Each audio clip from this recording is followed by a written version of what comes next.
Hey everyone, welcome to Wax Pack Wisdom, where we talk baseball history through card breaks and the cards we love. My name is Jake T. O'Donnell. Today, we're opening this pack of 1974 tops. We're going to talk about baseball in the 1970s, and hopefully you'll learn something. Let's get going.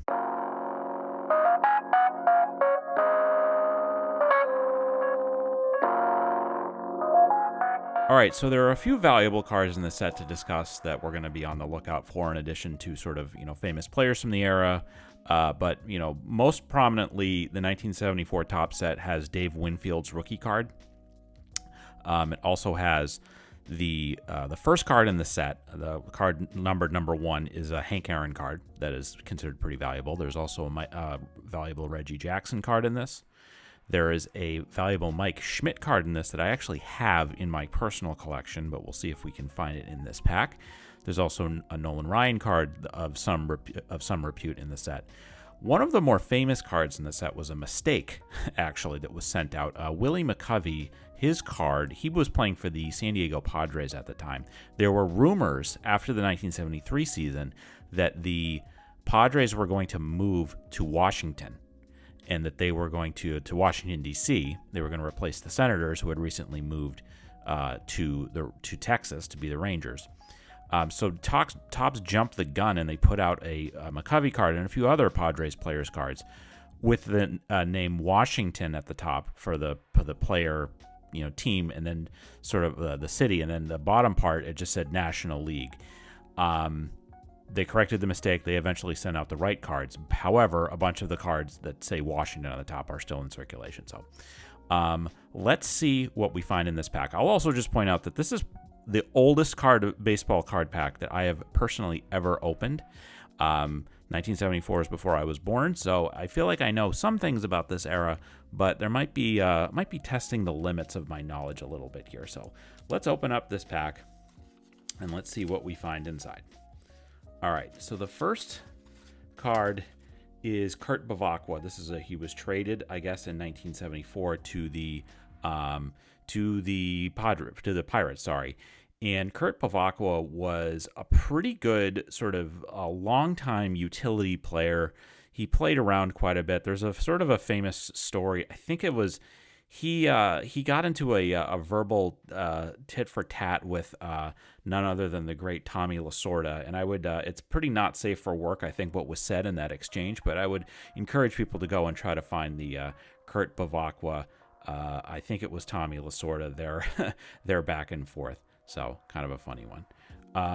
It appears to be some of the traded cards in the set. Merv Rettenman was an outfielder who was part of so in the mid 1970s.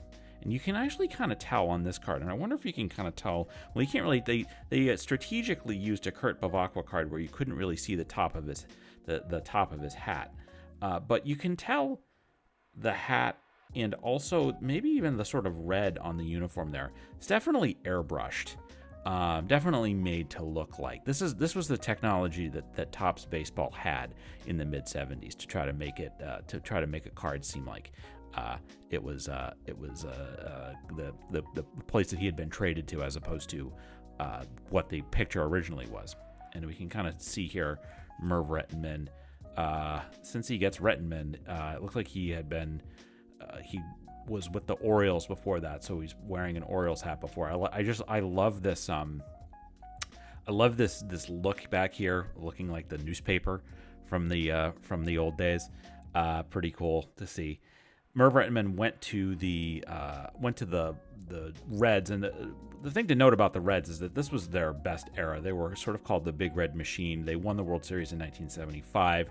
They had been in the World Series a few times. They were in it in 1970. They were in it in 1972. They won in 75 and 76. They beat the Red Sox in 75. They beat the Yankees in 76.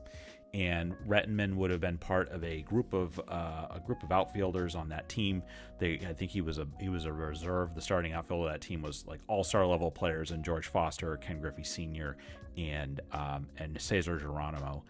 But Rettenman would have been part of that group. So anyway, so he was traded during that season. So there you go. Pedro Garcia, I don't know anything about Pedro Garcia. He's looking happy, and so this might be a little bit of an opportunity to talk a little bit about the uniforms in this era. First of all, it's just a beautiful powder blue uniform for the Brewers, and there's a lot of pullovers, a lot of the sort of V-neck style, not a lot of actual like button-down jerseys at this time. The style was to have it be like a pullover shirt, and most of the teams in this era had those shirts. And I love the sort of, you see the gold and blue armbands on the sleeves there of the jersey. So kind of a cool look for Pedro Garcia, second baseman for the Brewers in 1974. All right. Ron Hunt. If we're talking about great uniforms, you can't really talk about it other than the Expos. You got to talk about the Expos when you talk about the great uniforms, the beautiful powder blue, the great hat. This is the early years of the Expos. I believe their first year in the majors was 1969. And choking up on the bat there, Roy Hunt. These are some of my favorite cards, the 74 cards. Just like a great look, a great feel, the sort of symmetry, the top and bottom is always one of my favorites. I remember, so 94 was around the time that I first started really collecting baseball cards, 93, 94 in there. And I remember trying to get my hands on as many of the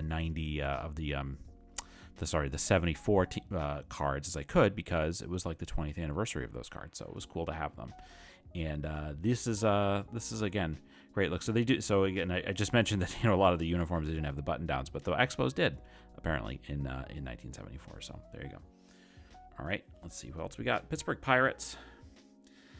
So the Pirates of this era had a pretty good team. In 1974, they won, I guess it would have been the Eastern Division in the National League, and they lost in the National League Championship Series to the Dodgers, who would go on to lose to the World Series in 1974 to the A's, who were in the midst of all of their World Series championship run. They won 3 World Series in a row, 72, 73, 74. The Pirates had won the World Series in 71. I mentioned in the 1998 Topps video, which I did just before this one, about Roberto Clemente, sadly passing away in a plane crash after the 72 season. The Pirates soldiered on. Willie Stargell was their star. And like I said, they went to the NLCS in 1974. And let's see who maybe some of the leaders were on that team. Bill Mazeroski. Oh, so some of these look like team records actually. So these are past team records, and you see some of the great players in Pirates history there. Bill Mazeroski, the Wayner brothers, Kiki Kyler, Ralph Kiner, Archie Vaughn. On the pitching side, guys like I don't know. A lot of these are older pitchers, guys. I don't. Roy Face is in there, 1959. This the 60. The Pirates won the World Series 1960, of course, on the famous Bill Mazeroski home run. Danny Murtaugh was the manager of the team when they won the World Series in 1960 and 1971. And I'm sure some of the guys on this team, including Willie Stargell, were on the famous We Are Family Pirates that won the World Series in 1979. So anyway, there you go, the Pirates. And at this point, they, I believe, had moved to Three River Stadium. They were no longer playing in Forbes Field. All right, a couple more cards in the pack. Freddie Patek, a sort of staple of some very good Royals teams as the sort of mid to late 70s wore on. I think this team was kind of trying to figure it out at this point. George Brett was right around the corner. I think 75 was George Brett's rookie year. He was the third baseman. The shortstop was Freddie Patek. Freddie Patek was a small dude. Let's see what he's listed at the back of this card. 5'4". I think that might have been generous for Freddie Patek. He had originally was with the Pirates. Again, he was on that 70 team, or I guess it would have been the next year, 71, when they were in the World Series. But led the AL in triples and was second in stolen bases in 71. He got his opportunity with the Royals and was a spark plug, a fun young player. at that point, and he stuck around. He was, and again, on those some of those teams, just I think really remembered for his shortness. And you look at, I just love these cartoons on the back of these cards. Freddie works for an appliance and furniture company off season. This is back in the day when the players, most of the players, had to have second jobs. They didn't make enough money. Right around the corner from this, 1975, I could do a whole episode of this and a whole talk about the Peter Seitz decision, the arbitrator decision after the cases of Andy Messersmith and Dave McNally were brought forward. They were allowed to be free agents, and the arbitrator ruled that players were allowed to be free agents. They were not indentured servitude for the owners, and that allowed free agency. And at that point, salaries started to go up, and players started to make a wage where they didn't have to work multiple jobs. But Freddie Patek was one of many guys who did have to work multiple jobs. Like I said, most guys up until the point of the start of free agency in the late 70s, unless they were superstars and they could have endorsements and others, had to take second jobs. But so anyway, Freddie Patek worked in an appliance store. Last two cards here. So the last one's actually a Hall of Famer, which is exciting. Pat Bork. I don't know anything about Pat Bork other than I'm not sure if he was related to Ray Bork, but he ended up being he was on the A's teams, and again, they had won 3 World Series at this point. But let's get to the last card here. This is a Hall of Famer, Billy Williams. This is semi-late in his career. He ends up getting over 500. He ends up getting over 500 home runs in his career, in his lifetime.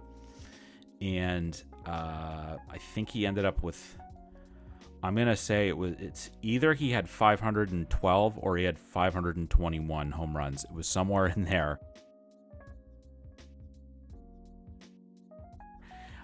One of the all-time great power hitters. And a guy who, endured a lot of bad years with the Chicago Cubs. And this is sort of the post. He played some years with Ernie Banks, but it was a lot of years with Ernie Banks. And then he was kind of the guy post Ernie Banks. And the 70s were not a great era for the Cubs. They didn't really turn things around. They had a few good years in the 80s. And of course, they were the lovable losers for years. But Billy Williams was one of the leading lights for the Cubs for many years. Like I said, a tremendous power hitter and a tremendous talent and a tremendous player. So that is the last card in this pack. I just need to also show everybody the gum, and I will not be putting that in my mouth. Sorry. Some people, when I would do these videos on Instagram, would want me to chew the gum.